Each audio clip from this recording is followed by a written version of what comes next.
Welcome everyone. Welcome to the first plenary of the APFSD Youth Forum 2025.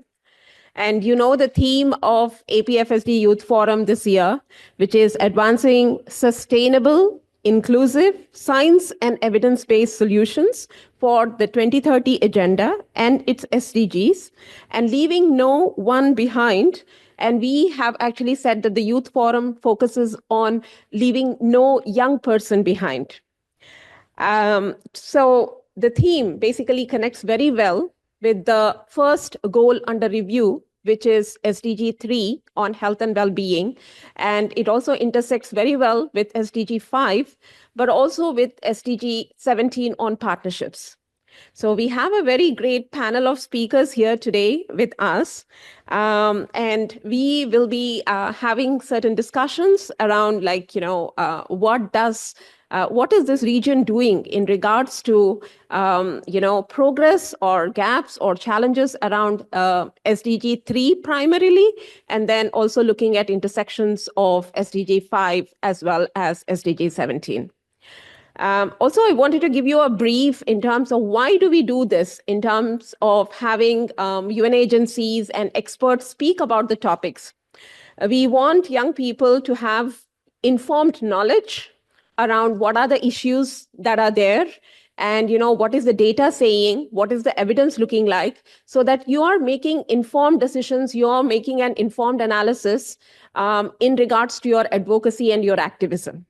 And every year, we have a panel of UN agencies and different experts speaking to these issues from an expert lens.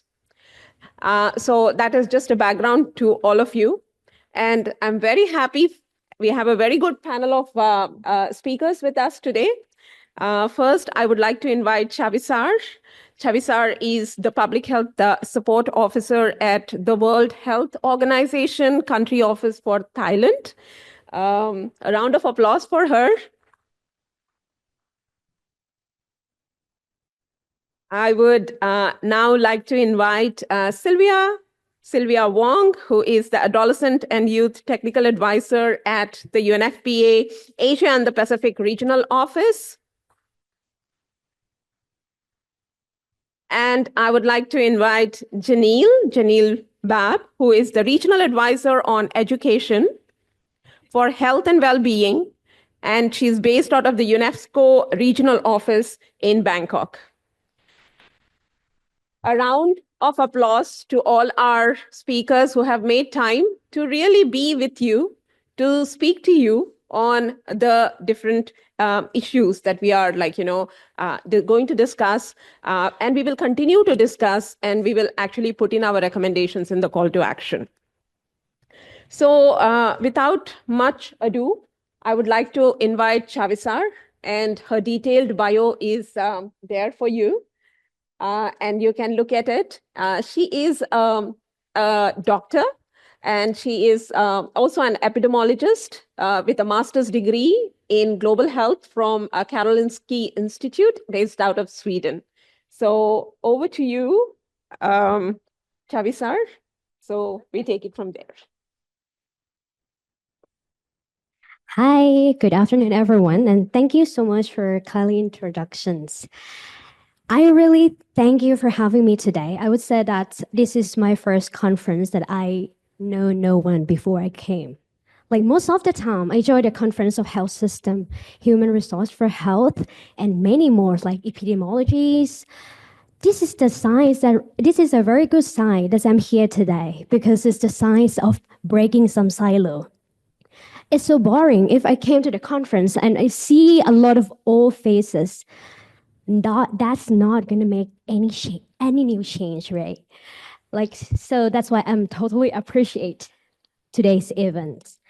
Okay, so can you go to my first slide?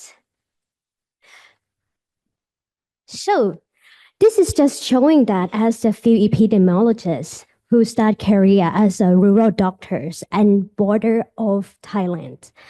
I have seen how countless youth struggles as a pattern in communities. That's their way of life, poverty, no schooling, no job, and barren land. often led them to substance abuse, unsafe sex, and many more risky behavior. They are prone to be left behind, and how we could protect their health. How could we identify and tackle deep-rooted determinants of health, and how could we really achieve sustainable development goals? Next slide, please. And this is a familiar one. Next slide, please.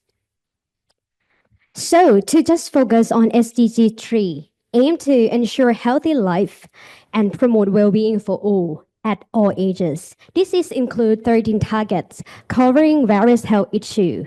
I would say that we did a great job so far in the two things for these targets. First is maternal mortality, and the second is neonatal mortality. In Asia Pacific, we did a great job. However, the overall numbers are big difference between the regions and the countries.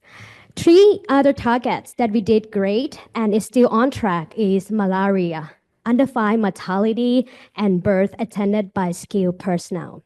Next slide, please. However, the overall progress has not been satisfied. So, as a global trend as well, many targets are too slow, while access to health service remains weak. On top of that, health is worsened by climate change, food insecurity, displacement, and conflicts. Next, please. Focus on the key issue among youth on the SDG 3 in Asia Pacific. First, maternal mortality remains high among pregnant youth due to many factors, making pregnancy complications are the second leading cause of death. Next slide, please. The second focus in youth is HIV infections, since it's disproportionately affect key populations, especially youth and their partner, accounting for about 25% of new infection in 2022. Next slide, please. The most significant NCD issue, non-communicable diseases issue in youth is mental health, and suicide has been increasing. It is estimated that 1 in 7 boys and 1 in 9 girls have a mental health conditions. And most mental health conditions arise very early, before the age of 14, making suicide become the third leading cause of death in youth, especially girls. This can cause a significant impairment to the functioning of young brains and hinder healthy development in the long term. Next, please. Another major preventable cause of NCD is tobacco use. There is increasing trend in use with a shift to e-cigarette. Most smokers in the region start smoke in their teens, and due to peer pressure, likely to happen in the countries where tobacco is affordable and available for them. Here is another topic where commercial determinants of health is prominent. Let's say the ways in which the private sector influence health, prioritizing health profits over the public health. Next slide, please. This is the picture of the target 3.6, road injuries, has remained as very high as the leading cause of death number 1 in youth in the regions. In addition, increasing burden of air pollutions for the target 3.9.1 in the region has caused premature death, worsened mental health, and NCD issue significantly. Next slide. And now, let me introduce to you properly about social determinants of health. Before dive into youth in actions, what are they and why they're so important? In what are they? In short, social determinants of health is the conditions that in which people are born, grow, work, and live. For example, social policies, education, social value, behavior, living condition, and so on. Why are they so important? It's because these determinants do not affect all people equally. We address this targeted to target interventions and make some adjustment for better to the one who affects the most. Next slide, please. Back to the gaps and challenge of the unfinished goals. So all these, back to the concept of determinants of health. Whether they has limited access to care, some group has left behind. For example, LGBTQ plus youth, or having unhealthy lifestyle. Environmental health threats making health even more fragile. And most important, we fail to address real needs because youth are often excluded and improper involved. Next slide, please. So, including youth in tackling social determinants of health is a must because including youth ensure that health policies reflect real world needs. And any of you here has irreplaceable roles. Youth is not just one identity, but intersectionality. Of note, that intersectionality explains how difference of social identities like race, gender, disability, sexuality, and so on interact, shaping unique person experience. And youth will bring this perspective to table. All these dimensions would clearly never come from older generations, right? For example, in the perspective of the person who will live the future, perspective of the person who will raise their child in next 20 years, 30 years, let's say. So that perspective would never come from the other except you. So it's just really the needs. Next slide, please. Youth can be very, very excellent at being these three roles for these bridging the gaps. First, communicator. Support youth ability to bring the real needs and the context. The second is the translator. Bridge the gap between generations, how youth perceive things and translate to proper language. And the third is advocator. Use their youth superpower and digital native to mobilize changes. Being great at this will definitely make some change. Next slide, please. Here comes to the end of my talk. As what I would like to recommend for you to act smarter and engage deeper when you get a chance to be included in tables. And also when people would willing to engage you more often if you keep these secrets. Yes, secret. YES. Y is stand for youth. So every time you act like youth. Remember your superpower. Deeply engage with community you belongs to. Advocate as a digital native, not just speech, but use meme, social media language, campaign to shape public narratives. Social listening on TikTok, trend has been used to track teenage pregnancy or sexual transmitted infections. And this is the first Y. The second letter is E. E stands for elevate problem. Many times, youth choose to speak up on how to or solutions. It is actually not what people in power want to hear. So choose to speak up on problem instead. Highlight on the problem, not solution. Bring the context, bring the needs, bring the possible statistic to the tables, and it would definitely make some change. Lastly, for the letter S letter stand for speak the language. Know your audience and speak that language. You must learn some tools to help you to be able to communicate effectively. Know what to say and what not to say. You must learn some tools and understand the context, the limitations, and the framework of thinking. This would help a lot. Use the language that's around money, risk benefits, graphs, and charts. That would help in translation to policy. And this is my secrets that I would like you to remember. And I think that's it for me. At least if you remember, yes, that's a success for my talk already. Thank you so much.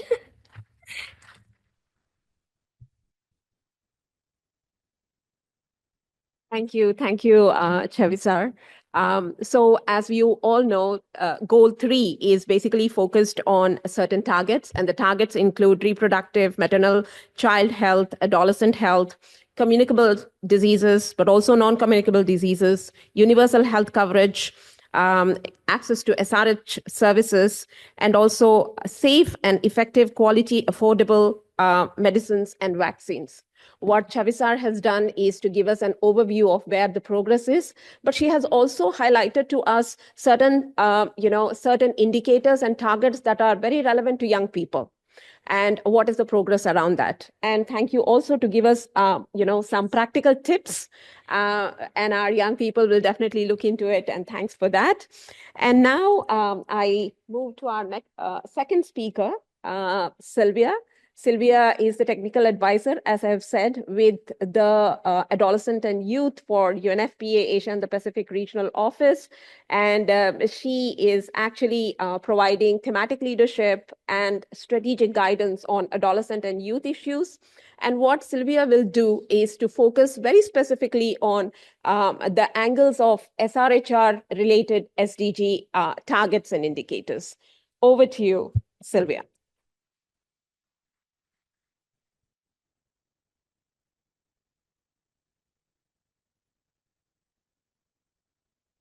Hello, good afternoon. My name is Sylvia Wong, and I'm with UNFPA. That's the acronym doesn't match the name. It's the United Nations Population Fund.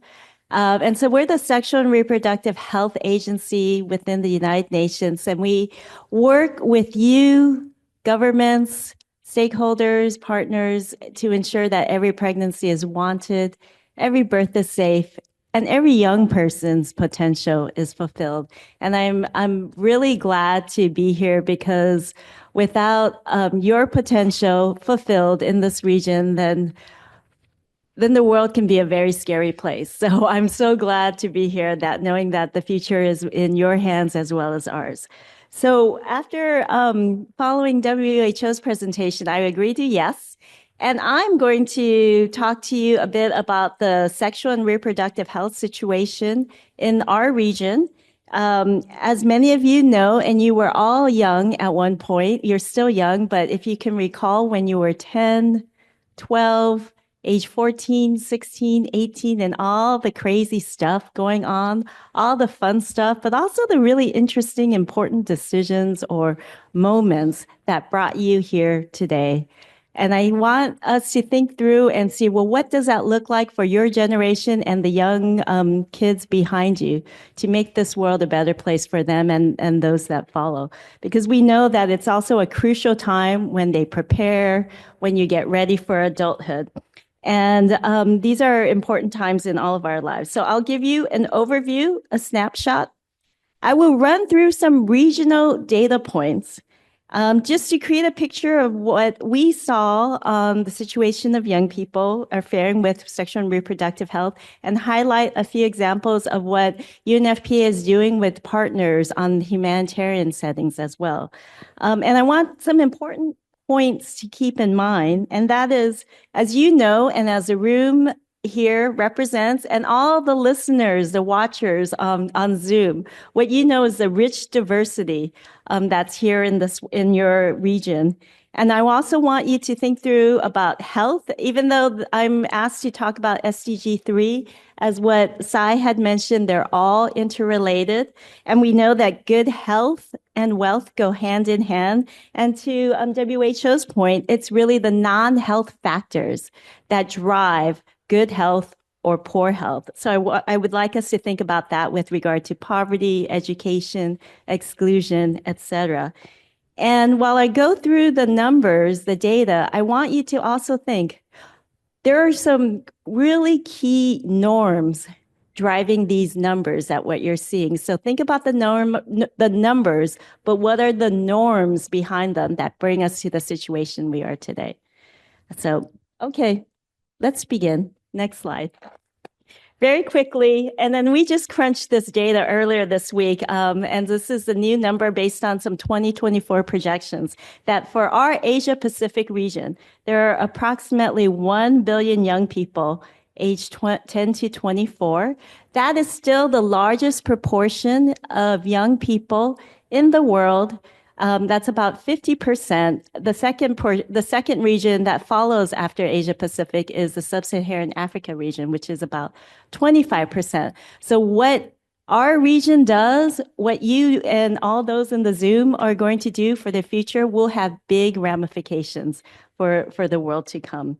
And yet we know that with this, there are, you still face limited access to health programs, to education programs, et cetera, including comprehensive sexuality education and services. So let me show the next slide, please. Thanks, Paulden. Here, okay, graphs and numbers. So with regard to adolescent sexual and reproductive health, we know that across the region, about 40 million adolescents aged 15 to 19 years old have ever had sex. And that's a pretty significant number. You'll see on this graph that you could see the distribution from subregions, South Asia, East Asia, Southeast Asia, as well as the Pacific, and the diversity about the proportion of girls versus boys having ever had sex. So in the Pacific, you'll see that 22% of unmarried girls, whereas twice that proportion, 41% of unmarried boys have had sex. You'll see that there's a higher percentage of girls versus boys in South Asia. But regardless, it shows that sexual debut starts relatively young in our region for many young people. And so the question becomes then, are they ready at that age to have the information, skills, and services and support to develop and managing these really personal, intimate relationships in a healthy, confident, and safe way? Next slide, please. Unfortunately, this slide would show otherwise because we see that unmet need for contraception, whether that's condoms, pills, etc., tend to be highest among adolescents and young women. So you'll see the proportion that 1 in 3 women, that's 34% of young women between age 15 to 24, they're not able to have their demand for family planning satisfied by modern methods. That means that they want to have access to contraception, but then they're not able to get it. And so that's a big concern. And then another concern is that less than 1 in 4 sexually active unmarried adolescents are using a modern method. So that means 3 out of 4 are not able to have access to a modern method. And that could leave room to a lot of challenges, as we will speak to more so later on today. Next slide, please. Now, when it comes to adolescent pregnancy and childbearing, these are some figures for across the region by subregion. We see that 1 in 6 young women in the Pacific, 1 in 8 in South Asia, and 1 in 14 in Southeast Asia have started childbearing before they turned 18. So although we've seen declines overall in the last 2 decades, you'll see the official UN SCAT report talking about the celebration of adolescent births have gone down over the last 20 years, which is good news, but it's stagnating. It's still not enough progress to really impact on the lives of girls who are still left behind.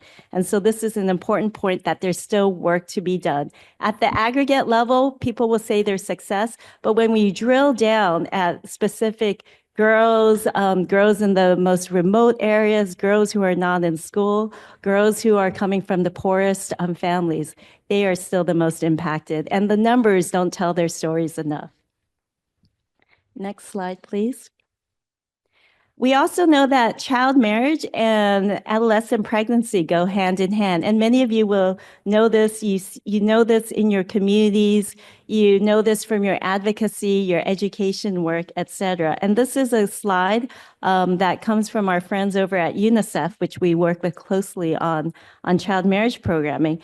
And this slide shows the overall proportion of child marriages in the world, and that there's an estimated 640 million girls and women alive today who are married in childhood.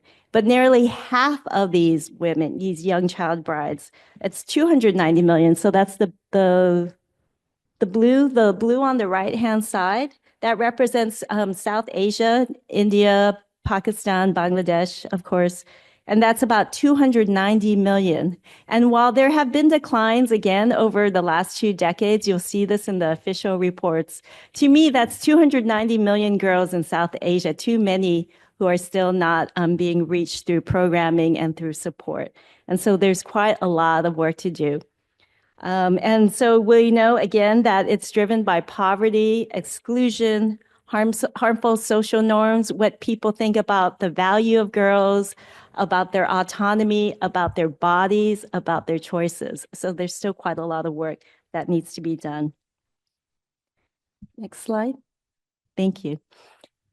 This is some statistics on violence against girls and young women. It's a bit difficult when I think about these numbers because then there's always like a young woman or a girl behind these numbers. But 1 in 2 young women in the Pacific, 1 in 4 women in South Asia, 1 in 6 in Southeast Asia have experienced physical or sexual intimate partner violence. And again, that's too common. These figures demonstrate that too often the sex is not consensual. It's tricked, pressured, coerced, or at worst forced. And so, yeah, so there's quite a lot of work that still needs to be done because this is the lives of women and girls in our communities. Next slide. And when the sex is consensual, when people choose to be with their partner, we see that it could be criminalized for some. So here you'll see that in 15 countries, they criminalize consensual same-sex sexual activity between men. And in 10 countries, they do so for women.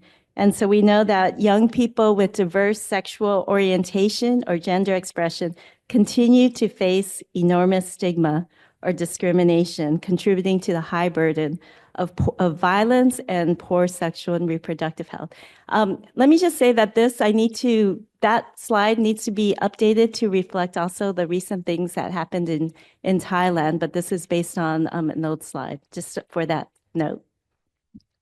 And one other slide I want to show is about access to sexual and reproductive health information and services.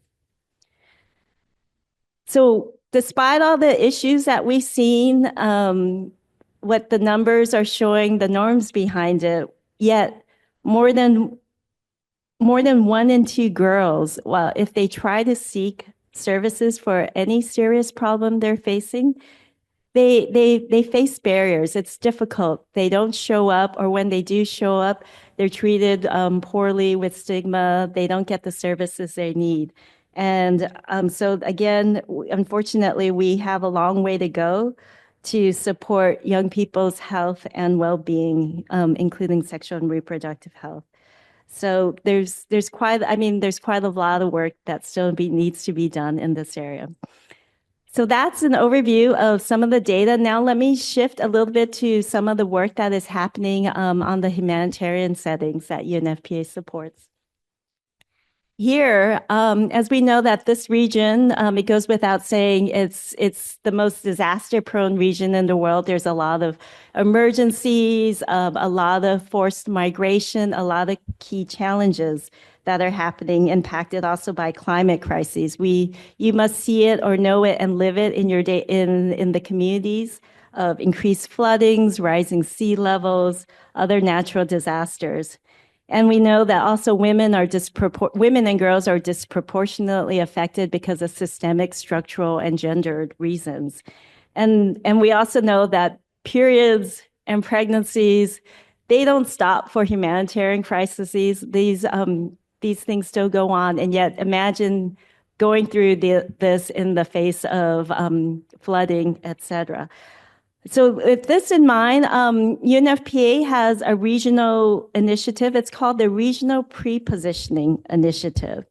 And what it does is we ensure that life-saving needs of women and girls in these humanitarian crises are pre-positioned, which means that the supplies are already counted for and ready to distribute on the onset and right before an emergency. So they're reproductive health kits, dignity kits. We also have dignity kits for both boys and girls for whatever they need, and tents.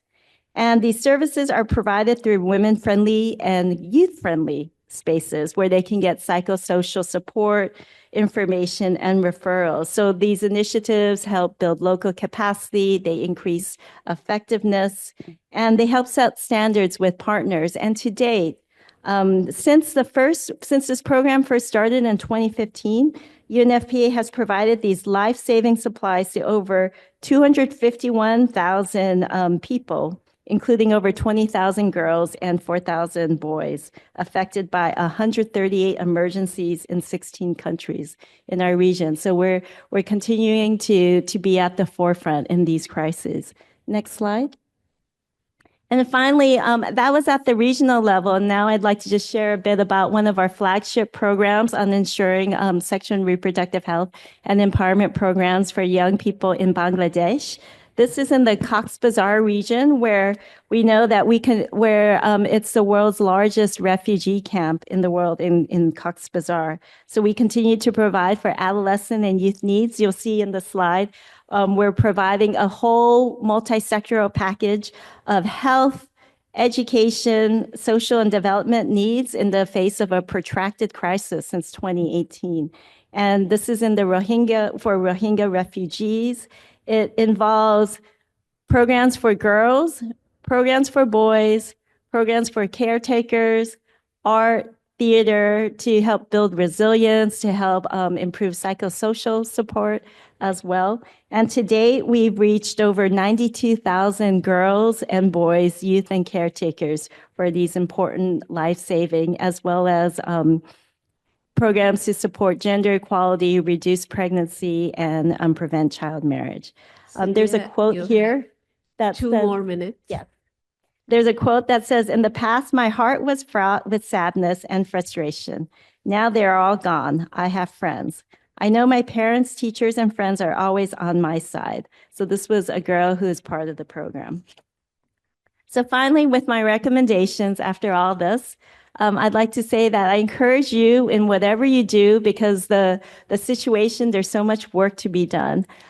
Wherever you go in your programs, your communities, engaging in with policymakers, advocate for increasing the financing and investments for adolescents and youth sexual and reproductive health, because there's still quite a lot of work to do.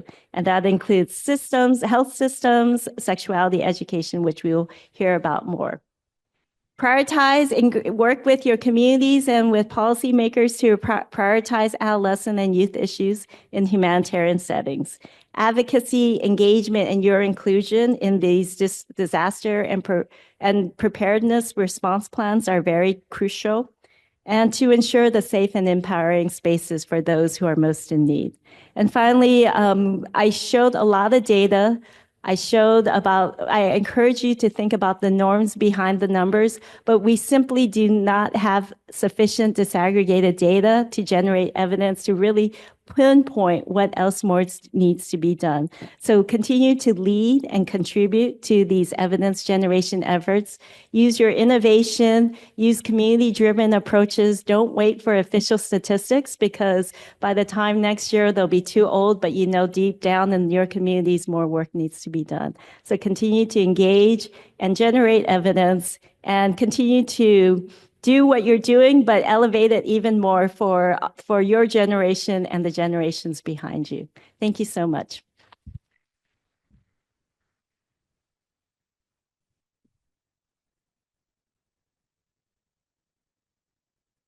So again, thank you, Sylvia. I think what's most important is how are sexual and reproductive health information and services a huge challenge in this region, and how young people, especially young people in all their diversity and in the intersections, are most affected. And that is what Sylvia has pointed out to us. And her key points around financing and around health system strengthening, but also looking at the humanitarian context. We now have Janelle. Janelle is with UNESCO, and she has been working in the areas of HIV prevention, education, also comprehensive sexuality education, school health, and young people's health and well-being for close to 20 years. And as I've previously said, she is the regional advisor who leads the implementation of UNESCO's strategy on education and health and well-being in Asia Pacific. So thus far, you have understood what's the overview in regards to health and well-being. You've also understood like what are the SRHR related SDGs, where are we in terms of that. What Janelle will do is to look at the interlinkages of education and how does that connect with access to health. Over to you, Janelle.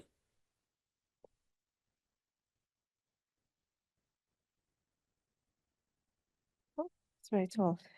Hello. Thank you, Sai. Good afternoon, everyone. I want to say that it's about my third or so APFSD, and every time I'm so kindly and generously invited by our dear colleagues at Arrow, I always come and feel refreshed and inspired and privileged and humbled at how much I learn from all of the youth leaders and innovators who come to the forum. So I appreciate the opportunity to have this time with you, and I want to privilege the discussion that will come in this session, even though we don't have that much time. Next slide, please. All right, so as Sai has already said, this presentation, these few slides are really looking at intersections. We know that one of the key points of the SDGs is to look at interlinkages. And for UNESCO, where this work is seated, is the intersection of health and education, recognizing that they are two sides of the same coin. A key investment in young people's health and well-being is what young people learn in terms of valuing and protecting their health, as well as the quality of the education spaces where they get to practice, to reinforce from an early age, healthy behaviors that will last them throughout their lives. So Khun Chawisar from WHO has talked about education as a social determinant of health. From the education perspective on SDG 4, when we talk about good quality education, it means learning to be healthy and being able to be healthy to learn. So that's part of the relationship. And there are well-being indicators under SDG 4 that also track and monitor young people's well-being as well. Next slide. So education and education spaces, therefore, are really a precious opportunity to promote and protect health and well-being. And in fact, I'm going to spend a little bit of time talking about this concept of a health promoting school, which is a concept that's been around for almost 30 years. And we have really substantive evidence that shows that programs like these are cost effective to deliver. They are an excellent return on investment for both health and education. They promote equity, they promote inclusion and gender equality, with exceptional potential to also support climate resilience. And in addition to all of those things, they're really a very acceptable entry point by many ministries of education and health to engage with many intersecting issues of young people's health and well-being. So basically an opportunity to be further leveraged.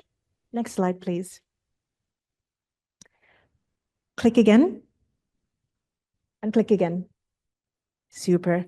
So what does a health promoting school look like? Well, the WHO and UNESCO have worked with partners to define 8 global standards in this area, and you can see that on the screen.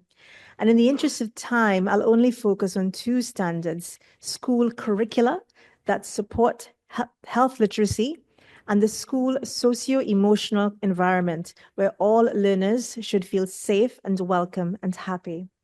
Next slide. Let's look first at the quality of the socio-emotional learning environment.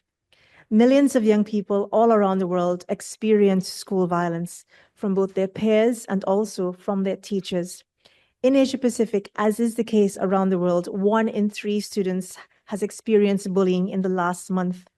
And while any learner, both boys and girls, experience school violence, the truth is we can see patterns in those experiences of violence on the basis of gender.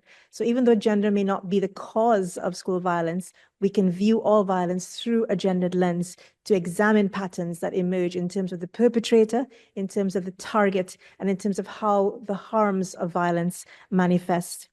Girls are more likely to experience psychological bullying, cyberbullying, and harassment. Boys are more likely to experience physical violence and corporal punishment. And students who do not conform to expected gender roles, that is to say, learners who are of diverse sexual orientation, gender identity, and expression, have more experiences of school violence than their peers. Next slide. School violence, including bullying, cyberbullying, and gender-based violence, have severe and long-lasting consequences on the physical and mental health and well-being and education of children and adolescents. Experiences of school violence has been associated with anxiety, depression, suicidal thoughts, actions, and self-harm. Children who are bullied are twice as likely to feel lonely, to be unable to sleep, to have contemplated suicide. And actually perpetrating violence is also associated with poor mental health, with evidence that children with emotional and behavioral disorders can engage in aggressive behaviors.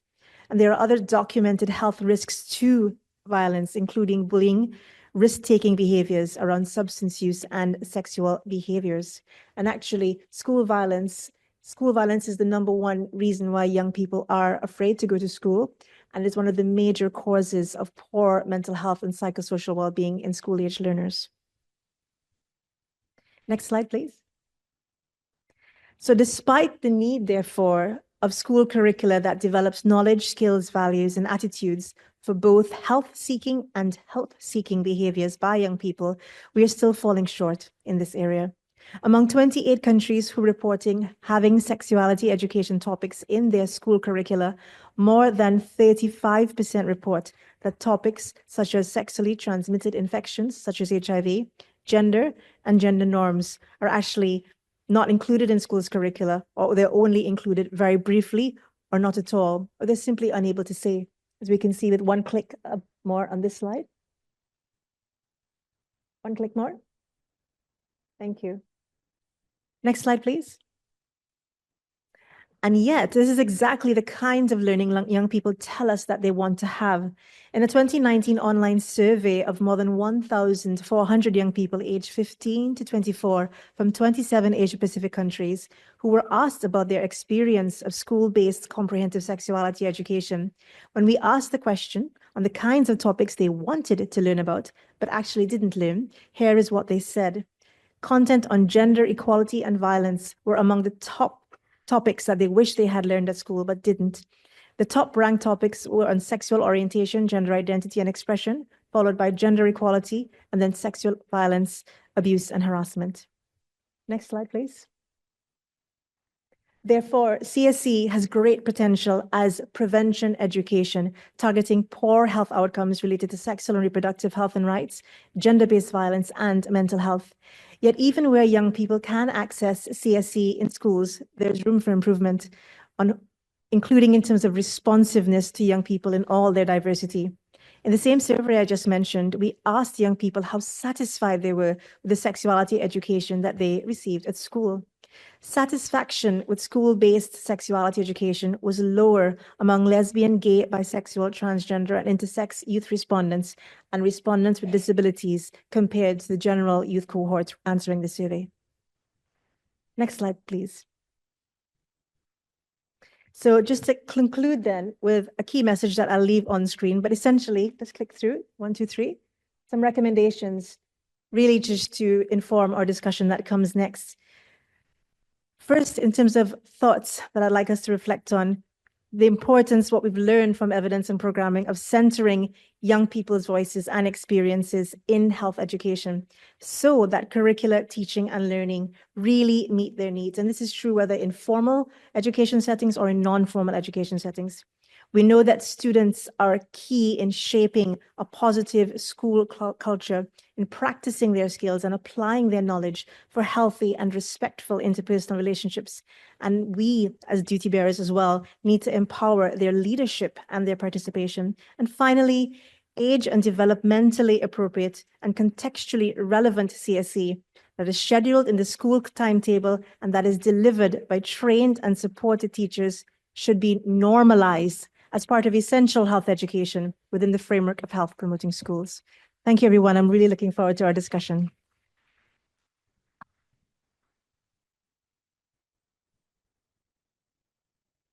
So thank you, Janelle. And we have very little time for questions.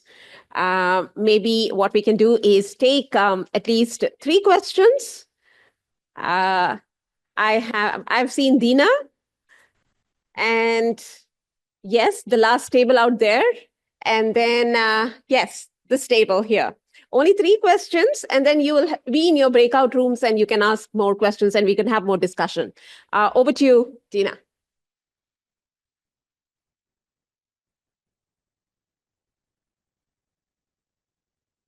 Yeah.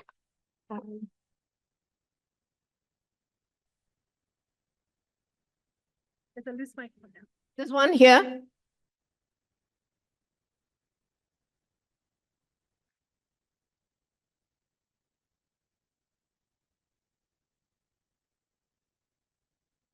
Good afternoon, panelists. Thank you very much for giving all the amazing recommendations, and I think it's very important as well. But one of most important key as well nowadays is about financing, like you mentioned, Sylvia, about financing the AYSRHR. Now, in the nick of time, in the situation of global gag rule and everything, yesterday I was searching on ChatGPT. I was asking how many organizations in Asia Pacific that is youth-led, youth-focused organization, and women-focused organization, and nobody knows. Even ChatGPT, for example, he just mentioned, he or she it mentioned like 3,000 to 5,000 organizations. Now with the budget cut and funding cut and everything, I'm pretty sure this organization trying also to save the sustainability of their own organization and continue doing their best work and to give the impact towards the society. But now the very questions is going to be how can we now, especially the international organization, the funders, government as well, can help the society to create and coordinate the innovative funding models that can support this feminist fundings, youth-led focus funding, AYSRHR, and break down the silos itself and foster a spirit of collaboration rather than creating competitions. Because nowadays, like, of course, the idea and then the people will just like keep and try to save their own self, something like that. So this is the very first time and the most important thing where we assemble, you know, like Avengers. This is like the most important thing. Yeah, thank you. Thank you. Thank you, Dina. And I will ask for the next question from that extreme left table. Yes. Hi, thank you so much. I would like to ask a question to Mrs. Sylvia Wong. Pardon me if I'm also would like to ask about the financial from the perspective of finance. But then, I would like to ask whether, as we are aware that climate change and climate-induced disasters or climate extremes or climate-induced conflicts significantly worsens the SRHR situation or conditions among women and girls. What do you think are the best or the most effective strategies for communicating the broader implications of this issue to, let's say, government officials or any various stakeholders that emphasizing that its impacts extend beyond women and girls or beyond women alone? And pardon me if I would like to ask a question from the financial perspective. So considering that many governments prioritize issues that align with their national development or economic growth, what approaches would you like recommend for advocating this interlinkage and these issues from, let's say, oh, this one will contribute to the financial gains to the, the national level budget or like subnational level budget. So yeah, that's from me. Thank you so much. Thank you. And one last question from this end. Yes, over to you. Yes, for you. Keep your question brief. Hi, thank you. I have a question to UNESCO representative. I'm Samiksha from Nepal, and as the school buildings are not climate resilient and many girls students are not being able to attend the classes, also research in Nepal shares that almost 3 months schools education is halted due to extreme climatic conditions. How government we young people need to advocate to fulfill this gap? I have questioned this, and the gap in access to education, SRHR, and mental health due to climate disasters. Yeah. This is my question. Thank you. Thank you. Thank you. And what we can do is we can give 2 minutes to all the panelists to just respond. We can start with Sylvia first.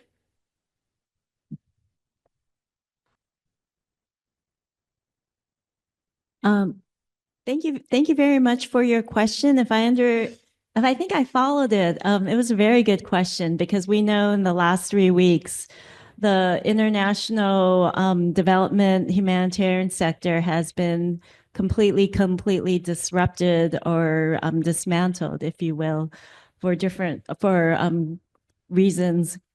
And if I understood your question, it was about how we might tap into or engage and seek other funding sources or innovative financing. It's an extremely good question. I think in this region, what I'm seeing more and more is that there's this move of many of the countries are in upper middle income strata, if you will. And there's a move towards domestic resource mobilization. So advocating with your governments with their domestic resources of how to align and add further budgets into their own health sectors. I think that is the overall strategy. There's some opportunities to do performance-based financing, and that could be an opportunity to engage private sector or development banks, IFIs. Our task is really to show those linkages between what we care about in this room with the finance ministers and with those IFI, international financing institutions. And I know the ADB is very keen about climate and looking into also the heat impacts on maternal health outcomes. I think that could be a real opportunity for us to think through and draw those linkages, the evidence base with SRH. But there's still a lot of work that needs to be done. And if I could tie to the other question, I think it was also about climate and financing as well. And the private sector. I think what we can encourage ourselves to do is really communicate the impact of what you're seeing in your communities, draw attention to the gaps you're seeing, and make the link to SRHR with the finance institutions and et cetera, because that would be a way to draw some of the high net worth individuals that are in these countries or even overseas. If many of you know about Amazon, based in the United States, they're I don't know how to say this politely, but the ex-wife of Jeff Bezos is a major philanthropic player on SRH and women's and gender equality work. And she's financing a lot of interesting things by the phrase, I'll get to the phrase of it. But basically, she has a team that scopes out and looks for incredible work that is happening. There's no call for proposals. So if you're doing really amazing, good stuff, and then somehow it comes to the attention of her team, that team has been able to finance some really women-led, youth-led work. I think we can think about a strategy of how to engage and look at those opportunities and those like-minded women, because the age of development aid is dramatically changing, and we need to rethink and re-strategize for the current situation now. Thank you. Sorry, Thank you. thank you. Thank you, Sylvia. Happy to talk more afterwards. And you can, so before I reach out to our two other panelists, we also have some questions from the online participants. Maybe can we take one question, Palden? From Sandeep Kumar Paul. Question to the panelists. The coolness factor fuels youth smoking in Bangladesh, undermining the impacts of health warnings. Simply telling young people smoking is bad isn't enough to change this social perception. Uh, what practical real-world strategies can be recommended to effectively denormalize tobacco use and redefine cool for youth? And what specific roles can young people play in this process? Thank you. Thank you, Palden. And that will go for Chabisar in terms of, you got the question, because the perception is cool when you use tobacco. So how do you change that perception? And then for Jenny. Okay, so when it's come to perception, it comes from inside. And also, when you have to admit that something from inside, probably the effect from outside, from what people thinks, from like it's the effect of okay being cool because someone says it's cool. It's like things like that around that. I would say that back to that. Probably not just think around advocating about the self harm, but the harm for the others, the harm for the other generations, the harm for the one you love, things like that. This is just, we have to wage down the risk benefits. So it's just, to me, just keep educating differently, use the creative way to educate. And right now, with the youth powers that have the superpower in using social medias, using memes and things like that, I believe that you could make change with some of the memes, but please don't give up. Try to advocate in a different aspect that you can think of. Use your creativity to, link in some of the other health-related things and the effect for the other person, not just one person. So that is, Thank you. I think it's, that Thank is you. from an Thank answer. you. And also the practical tips that you have given earlier can also work towards that question. And Janine, over to you.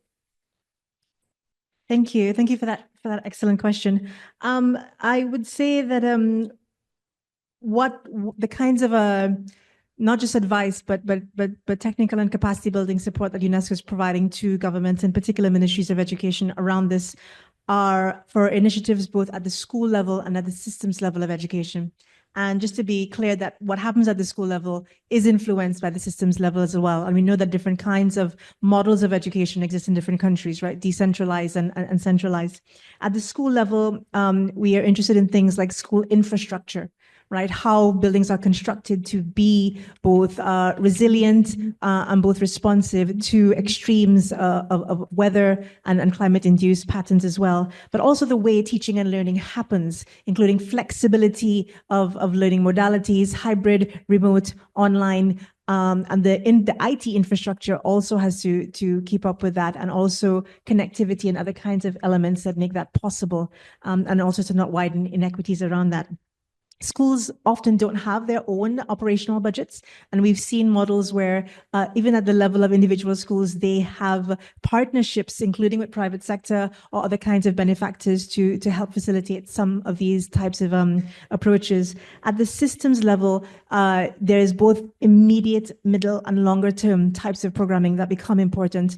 Again, if you think about that health promoting school model I mentioned earlier, it would manifest in each one of those standards, from curriculum, from school-based practices about healthy consumption and sustainable practices that are just have a longer-term impact on the environment, and as well from a longer-term planning perspective.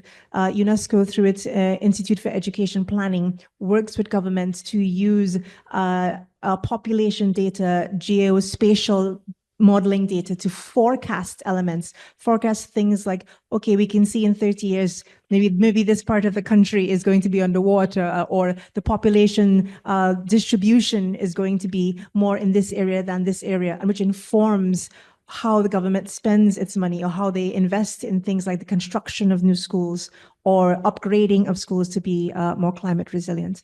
I hope that gives a little bit of a, Thank of a you. response. Thank you. Yeah, we thank all our panelists, and it's just the time constraint also that we are facing. It's just to very briefly conclude, Audre Lorde, who is a feminist scholar, had said that, there is no thing as a single issue struggle because we are not living single issue lives. And the panel today has actually we are talking about goal 3, but we are looking at its intersections with goal 5, with goal on education. And this is how it is. So for all of you, when you advocate, you also have to look at, as it was said by Chavisar, what are the social determinants? Where are the aspects of equity that actually impact the negative outcomes around health? So looking at the systemic and the structural barriers that impact on health is very crucial. You just cannot interpret a number, and that number actually is about lives. I could see Sylvia actually getting emotional when she was talking about the violence numbers, because we are talking about numbers about people, and these are young people, adolescents. So, we are talking about people and people's lives. And as you as advocates and activists, taking up the issues, please be mindful when you talk about the numbers as well. And also, I just wanted to say that, equity, and also not looking at yourselves as homogeneous people, but also, in all your diversity, and acknowledging everyone else is quite important. And I think one last point I just wanted to say was in terms of the health systems. When you're talking about or doing your advocacy, advocate for health system strengthening, which also includes financing, but also for health service providers who are cognizant of young people's access to services in a safe, confidential, private, and also, non-stigmatized or non-discriminatory way of provision. So that's a basic wrap up of the panel today. And we will all discuss further. But now this is time for breakouts, and we have taken 12 minutes more from this plenary. But that also points out that, we have started late, which means that all of you also need to manage your time. So that was my last input to everyone, and I move it to Ranjita.